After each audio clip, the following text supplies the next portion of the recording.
अस्सलामुअलैकुम। मैं उसके साथ मोहम्मद अज़हर सिद्दीक हाजिर खिदमत है। वीलॉग मेरी तो भाई हिम्मत एक ही है, एक से ज़्यादा वीलॉग बनाना बड़ा मुश्किल काम है। बातें बहुत हो सकती हैं हर टॉपिक पे, हर डिस्कशन के ऊपर, लेकिन कोशिश करते हैं कि उतना की बताएं और इश्यूज़ भी उतने ही लें।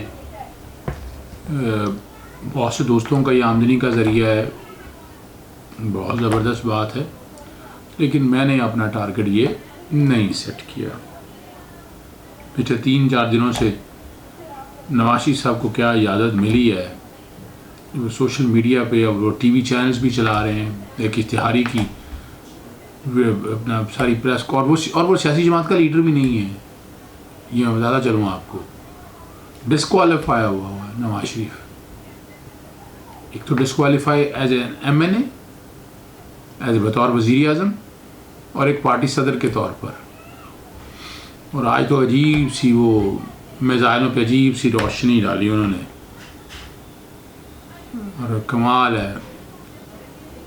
रिवर्स इंजीनियरिंग पाकिस्तानी के बकौल उनके अमेरिकी मिज़ाइल की रिवर्स इंजीनियरिंग से पाकिस्तानी मिज़ाइल तैयार करने का दावा किया, तो मीडिया और सोशल मीडिया पर गर्दिश करने लगा ये दावा किस हद तक दुरुस्त है।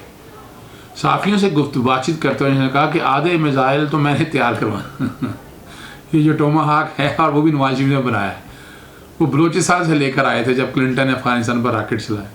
उन्होंने मज़ीद कहा कि इन मिज़ाइल में से एक साबित मिल गया, उसको हम लेकर आए और इसकी बैक इंजीनियरिंग रिवर्स इंजीनियरिंग हुई, हमने उसको बना दिया। यार कोई छोटी मोटी खिदमत नहीं है हमारी, और हमें फ़ख्र है कि हमने ये खिदमत की। अच्छा, मान ले अगर ये सच है तो ऑफिशियल सीक्रेट एक्ट की खिलाफ वर्जी है।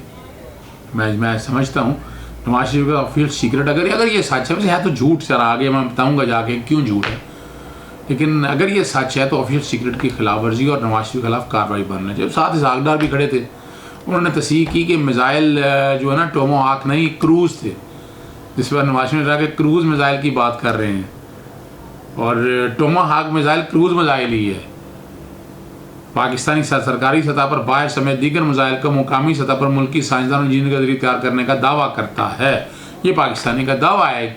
अब उसको बैठ के अब ये क्या है, ये तो मेरा ख्याल है कुछ चीज़ें चेक होने वाली हैं। नवाज शरीफ साहब ने ये किस कैपेसिटी में ये बातें कर रहे हैं। अब नवाज शरीफ का ये दावा कितना दुरुस्त है, डॉक्टर समर मुबारकमंद ने कि कहा कि ये गलत है, पाकिस्तान ने टोमाहाक को रिवर्स इंजीनियरिंग या नकल किया, यह तकनीकी तौर पर मुमकिन ही नहीं, क्योंकि साख्त कापी कर भी लें तो असल काम तो सॉफ्टवेयर का होता है, जिसका मुकम्मल कंट्रोल मैन्युफैक्चरर के पास होता है।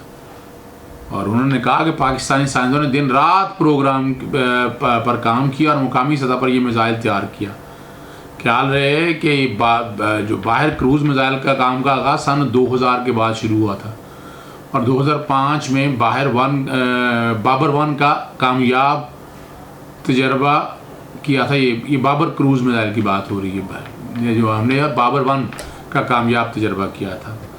पाकिस्तान ने 2017 में समुद्र की तह से ज़मीन पर मार करने वाले और स्टेल्थ टेक्नोलॉजी, ये बड़ी ज़रूरी है, बाहर 3 क्रूज़ मिज़ाइल का तजर्बा किया, और इस तरह यह दुनिया का 5वां मुल्क बन गया जिसने अपना ट्रायड मुकम्मल किया।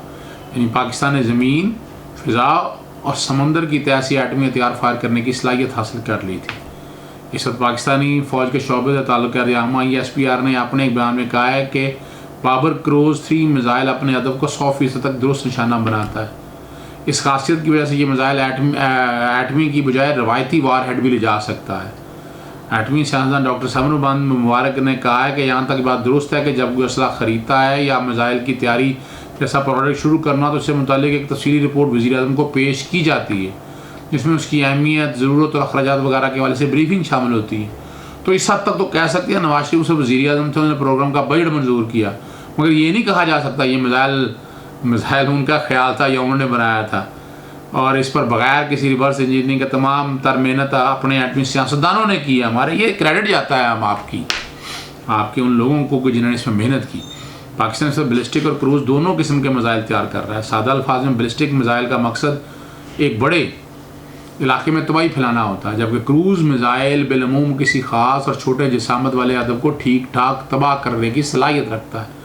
बैलिस्टिक मिसाइल हवा से कई गुना ज़्यादा रफ्तार से परवाज़ करता है, जबकि क्रूज़ मिसाइल कम रफ्तार के बावजूद अपनी मशीनी ज़हानत इस्तेमाल करते हुए मतलूबा हदफ तक जा पहुँचता है।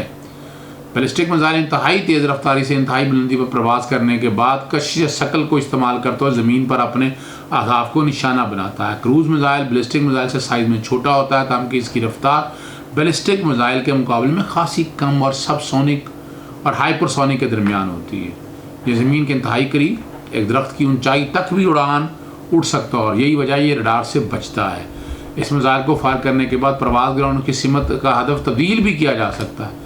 क्रूज़ मिसाइल को कलर सुपर कंप्यूटर्स ने तैयार भी कहा जाता है, क्योंकि यह रहनुमाई लेकर हदफ का निशाना बनाता है ताकि जदीद तरीन कंप्यूटराइज निज़ाम इस्तेमाल करता है। छोटी सी खबर साथ तोशा खाना में नवाज शरीफ साहब भगौड़े इश्तिहारी करार दे दिए गए हुए हैं और असासों की कुर्की का हुक्म दिया। ये प्रोसेस है। 87 और 88 ज़ाब्ता फौजदारी की कार्रवाई है। नवाज शरीफ का असासों का रिकॉर्ड इकट्ठा करने का कहा था। अब वो सासे सारे जब पेश कर दिए तो उस पर कुर्की का हुक्म दिया, जिसमें प्रॉपर्टीज़, गाड़ियाँ और बैंक अकाउंट शामिल है। ठीक है जी। और ये भी पता चला है कि लाहौर में नवाज शरीफ उन्हीं असासों में 1650 कनाल से ज़ायद रही राजी है। ज़ेर इस्तेमाल Mercedes, land cruiser, 2 tractor, Lahore के निजी और गैर मुल्की अकाउंट समेत मरी में बंगला और शेखुपुरा में 102 कनाल अराजी शामिल है। आज जो एक अहम इशू जिस पर बात करनी है वो बहुत ज़रूरी है। अब मुस्लिम नवाज़ का वज़ीर आला पंजाब से मुलाकात करने वाले 5 अरकान सूबाई असम्बली को पार्टी से निकालने का ऐलान। अच्छा, ये अब इतना आसान काम नहीं है और फ़र्ज़ करें आप पार्टी से निकाल भी दें उनको, मैं एक वैसी बात कहता हूँ, तो प्रोसेस है पूरा। इलेक्शन कमीशन ने सारा आगे जाके प्रोसेस देखना है, लेकिन वो अपनी MNA और MPA की नशिस्तें ऐसे नहीं निकल सकते। उसके लिए हमें रहनुमाई लेनी पड़ेगी आर्टिकल 63A से। 63A, ये article 63A, disqualification on grounds of defection etcetera. If a member of a parliamentary party compose of a single party in a house, ये A, B और B के बाद 3 चीज़ें सामने रखी हैं, वो पढ़ दूँ। Resign from membership of his political party और ज्वाइन अनदर पॉलिटिकल पार्टी, एक से दूसरी की तरफ चला जाना। वोट्स और abstain from voting in the house contrary to any direction issued by the parliamentary party to which he belongs. अब राय यानी जो पार्टी पॉलिटिकल पार्टी करने का वोट देना है, अब ये देखा जाए ये भी जमहूरी रवायत के ख़िलाफ़ है। बहरहाल ये लिखा हुआ है यहाँ पर। तो 3 वजूहात हैं: election of the prime minister और the chief minister, a vote of confidence और a vote of no confidence, अदम एतमाद और एतमाद का वोट, और मनी बिल और a constitution amendment, money bill में या आइनी तरमीम के। तो ये जो कुछ भी काम उन्होंने किया था, आपको तारीख बताता चलूँ कि हिज़्ब इख्तिलाफ की जमात मुस्लिम नवाज़ ने वज़ीर आला पंजाब उस्मान मुज़ार से मुलाकात करने वाले 5 अरकान सूबाई असम्बली को, वो पार्टी क़यादत, पता नहीं पार्टी क़यादत शहबाज शरीफ साहब तो अभी कैद में है, ये पता नहीं कौन सी पार्टी क़यादत की बात कर रही है। नवाज शरीफ तो डिसक्वालीफाई है। पार्टी क़यादत की मंजूरी के बाद मुस्लिम नवाज़ सेक्रेटरी जनरल एहसन इकबाल ने इस फैसले का ऐलान किया है। पता नहीं पॉलिटिकल पार्टीज़ है, ये इलेक्शन एक्ट 2017 पढ़ना पड़ेगा और सारी चीज़ें, ये तो मजाक बनाया हुआ है, रोज़ाना की खबर, ताकि रोज़ाना मीडिया में रहें।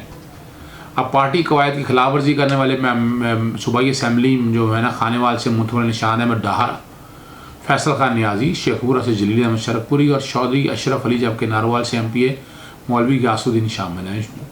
मौलाना शरकपुरी ने तो इनको उनकी शक्ल दिखा दिया, जलील शरकपुरी साहब ने बता दिया कि आपने जो बयाना है, वो बयानिया जो लिया, वो बयानिया आइन और कानून से हट कर है। और अब पता नहीं है ये क्या करना चाहते हैं। और जुलाई में गालिबन इन्होंने मुलाकात की थी, ठीक है जी। और आपको याद होगा अपना जलील अहमद शरकपुरी ने एक निजी TV प्रोग्राम में बात करते हुए नून लीग की कायद नवाज शरीफ की हालिया IPC की तहरीक को सख्त तकमील का निशाना बनाया था, जिस पर उनसे बाकायदा वजाहत भी तलब की गई। अब पता नहीं ये किस कैपेसिटी में वजाहत तलब की गई है, यानी और इन पार्टी अरकान के खिलाफ भी एक्शन लिया गया जो फाइनेंशियल एक्शन टास्क फोर्स के हवाले से पार्लियामान में होने वाली वोटिंग में मौजूद नहीं थे। ऐसे अरकान को शोका से नोटिस जारी किया। अब ये आइन और कानून मैंने आपके सामने रख दी है, अब पता नहीं ये क्या कहना चाहते हैं।